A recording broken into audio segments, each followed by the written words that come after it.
better than what we did have back in my day, but there's the Colorado River. Isn't that gorgeous?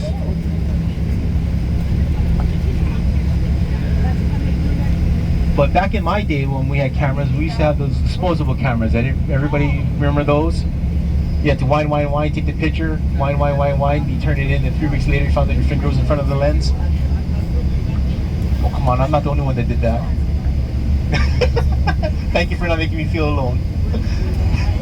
But you guys see how the water is a little blue-greenish color right now? That's actually not the true color of the Colorado.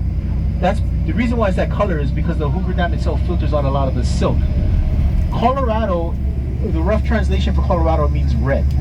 And so if you go up past the Hoover Dam on the other side, a little bit further up the river, you'll actually see the river, and it is a reddish color because of a lot of the silt and stuff like that. But coming through the Hoover Dam, it filters out a lot of it. That's why you have that you have that bluish greenish color. So now 2 states, 1 day, awesome. And this is where we'll be spending most of our day here.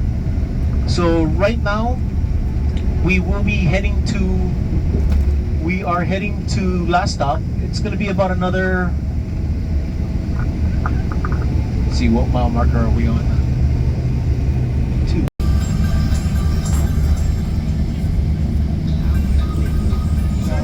Simple terms, analyze the car. Higher health content of the car. It means deeper into a mountain or rocks above it. So we take these gardens back to the laboratory. We cut a very thin section. Is that the animals died 5.5 million years ago because that was the date the Colorado River arrived here. The river would have been carrying masses of dirt and rock sediment from the rich Grand Canyon. The water would have been too muddy and dirty. Limestone's not forming dirty, silty, muddy water. It's just incompatible. Animals and plants that live in such a lake can't exist if there's a lot of silty mud in the water. So, the muddy depth of the lake gave geologists a confirmed date of when the Colorado arrived in Arizona and commenced its excavations. Grand Canyon was born a mere 5.5 million years ago. Investigation of the canyon. It is a debate that has been going on for more than a century, which continues today. They have a train, and the train will take you from Williams to the Grand Canyon every single day.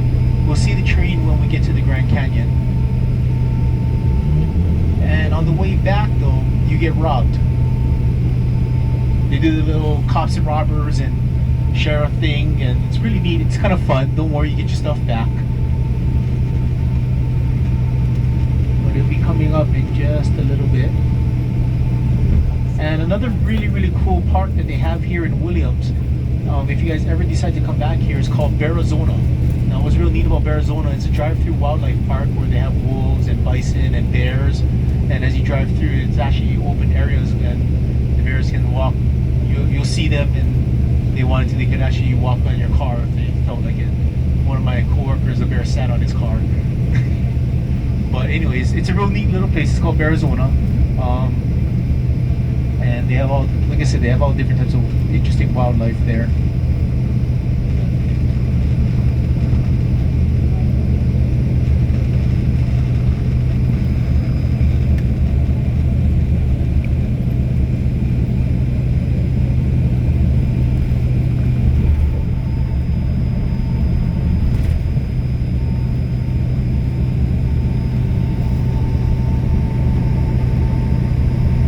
So they do.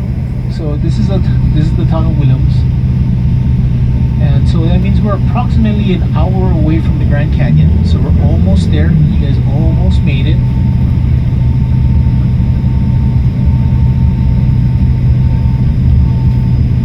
Now with the train though, if you guys do come during the winter time, bring your PJs because they do a rendition of the Polar Express.